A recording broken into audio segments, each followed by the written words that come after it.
In this exercise, you will set up the network to assign a static Internet Protocol or IP address to a computer used by a network administrator.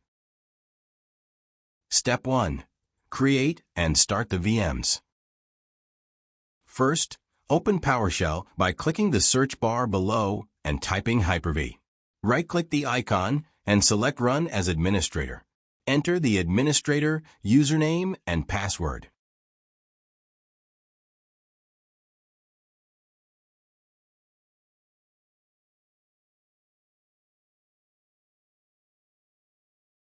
Here on the Hyper-V Manager tab, there aren't any defined Hyper-V, so we're going to create them using PowerShell.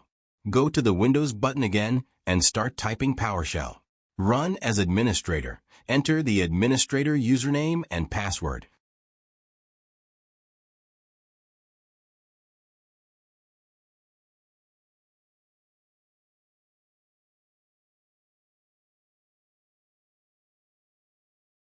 Eventually, we come up to this One Windows PowerShell.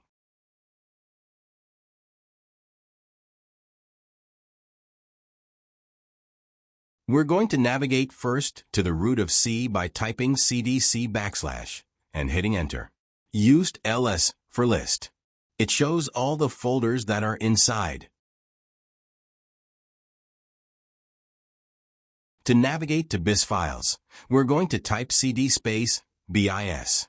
Press Tab and there's another folder we want to go to, which is the PowerShell folder. We're going to type POW and hit Tab. Type ls, and you'll see a list of PowerShell scripts. We want to run wanlan_creator_vm.ps1 and admin_officenet_create_vm.ps1. The easiest way to run script, that is to begin typing the name of the wanlan_creator_vm, then hit Tab button and Enter. The screen goes on as the PowerShell script reports out on its actions. A moderately complicated PowerShell script that configures all the details needed to run a Hyper-V VM. Then we're going to create our second Hyper-V machine. Type admin, hit Tab and Enter.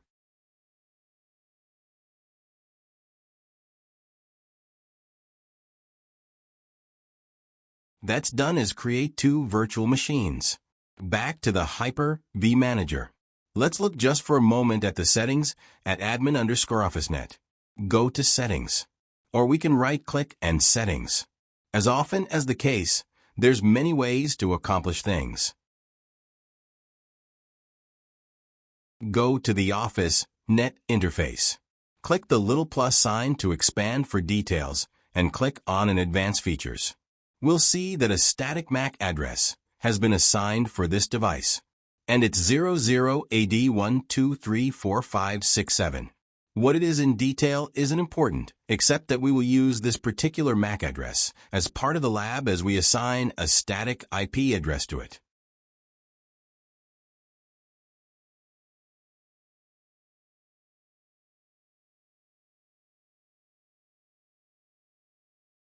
Next, we want to start our machines, and again, there's a number of ways to do that.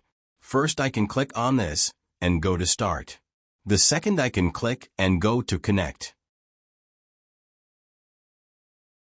Get it up there. And again, to get my view just right this time, I'm going to do Custom and tell it to go 75%.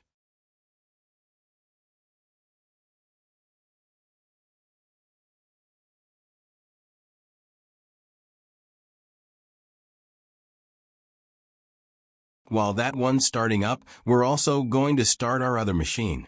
And here we can do it again several ways. We can, for example, right-click and do Start, and then right-click and do Connect. I kind of favor double-clicking on it and then clicking Start. Lots of ways to get it done. Get it up there. And again, to get my view just right this time, I'm going to do Custom and tell it to go 75%.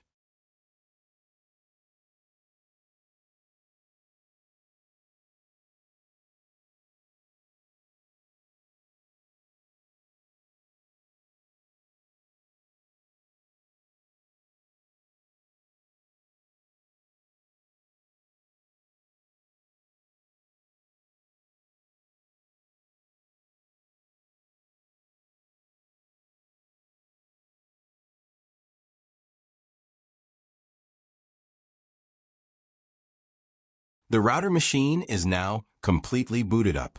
You'll see in the box there that the WAN connection WAN wide area network has been assigned an IP address, and that IP address will change from time to time as different features come into play in the underlying infrastructure.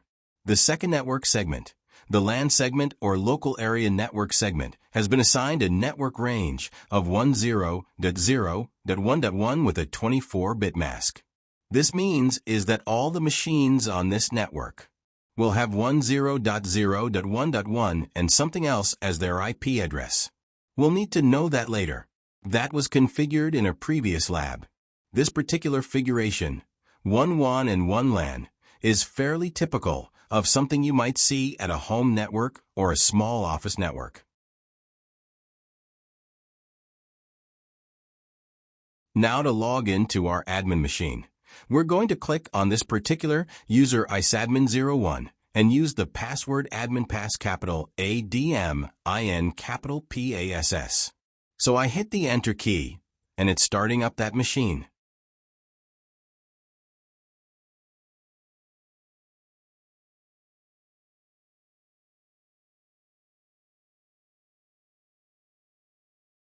Now that machine is started up, we can look to see what's happening with this network connection.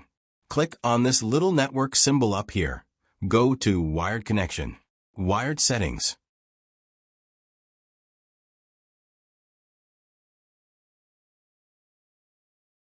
We see this one wired connection which is virtually wired, but still a wired connection.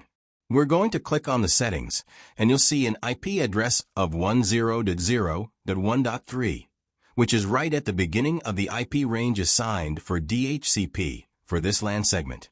And you'll notice our familiar hardware address 001AD123 for 567.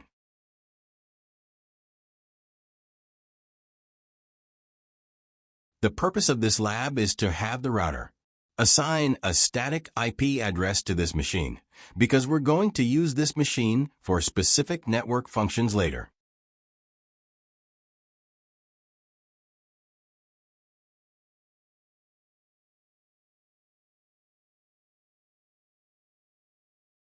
Okay, the next thing we're going to do is we're going to use this machine to open up a web page and connect to what's called the web configurator.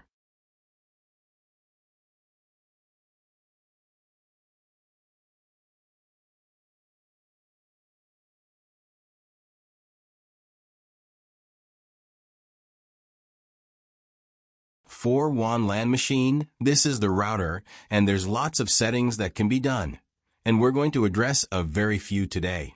To do that, we use the browser Firefox on admin machine.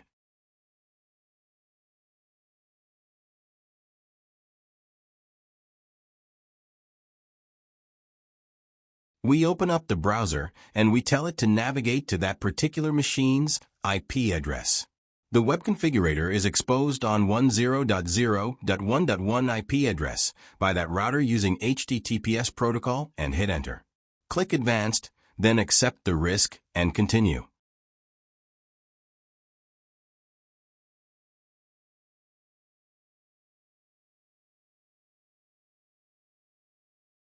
When we get here, we're going to put in a username. The username is admin. The password pfSense is pfSense. It's the default, and you should always change the default password on any machines as you put them into deployment.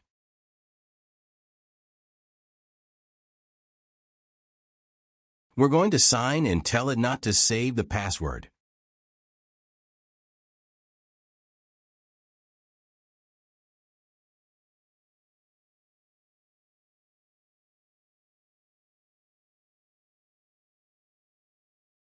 We're going to go here to this, what we call a hamburger menu. Going to go to Status and Dashboard right here.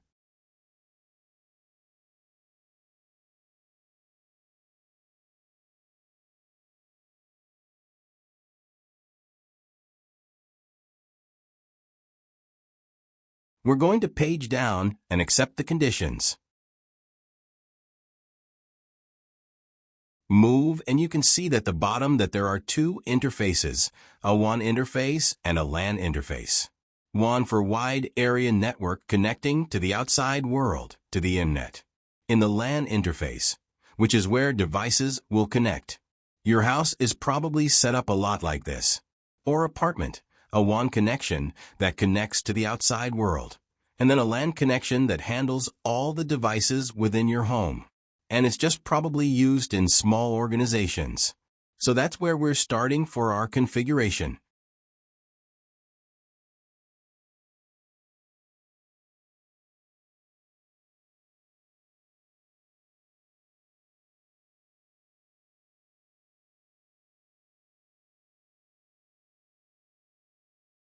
Now we're going to configure DHCP for the LAN, or as we refer to our architecture, the OfficeNet. The OfficeNet segment is the users. Devices connect for basic purposes. So we go first to this hamburger menu again. Then we go to Services and to the DHCP service.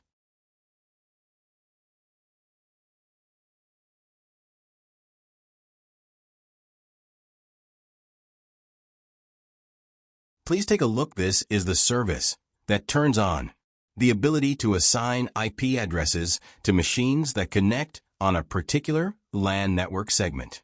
You'll notice here, we're on the tab for LAN. The only tab that has DHCP service enabled. I want to make sure that it is enabled.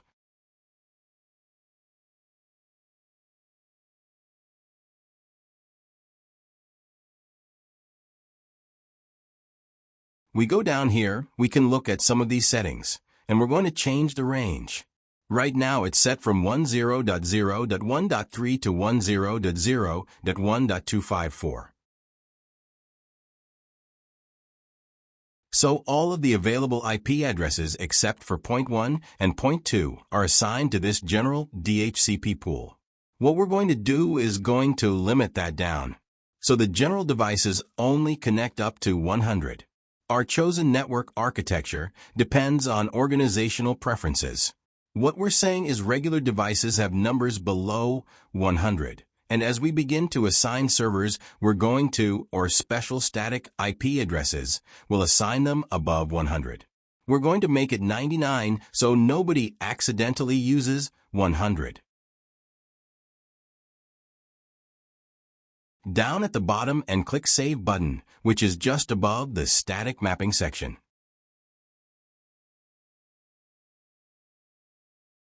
Go back down here to the bottom. Click Add. Then we're going to click Copy MAC address 001AD12345567. We know that this is the MAC address assigned to this particular machine. And what we're going to do is we're going to set this to use a static IP address of 10.0.1.101. That means at any time a machine with this MAC address authenticates to this router over the CyberLab WAN router, it will assign it this IP address.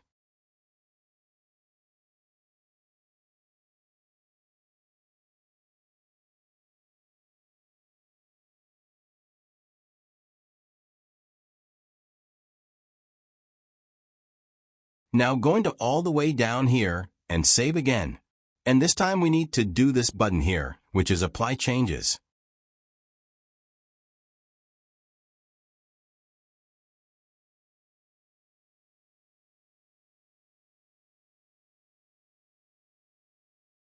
WAN LAN router interface will notice that it's logging down here. At the bottom it says successful login for user admin from 10.0.1.3. This is good. It's important that routers and network devices keep logs of who has logs in, particularly as admin, because they can make changes.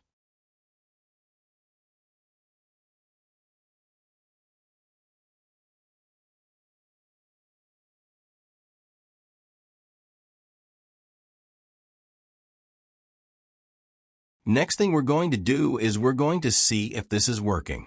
We're going to go up here, go to Wired Connections and Wired Settings again. And we're going to turn off the connection. Turn it back on again. Go to Settings again. And look at that. The IP address that's assigned now is 10.0.1.101. We've now told it if you see this MAC address on this LAN segment, assign it this IP address. Now we'll be able to recognize this device separately.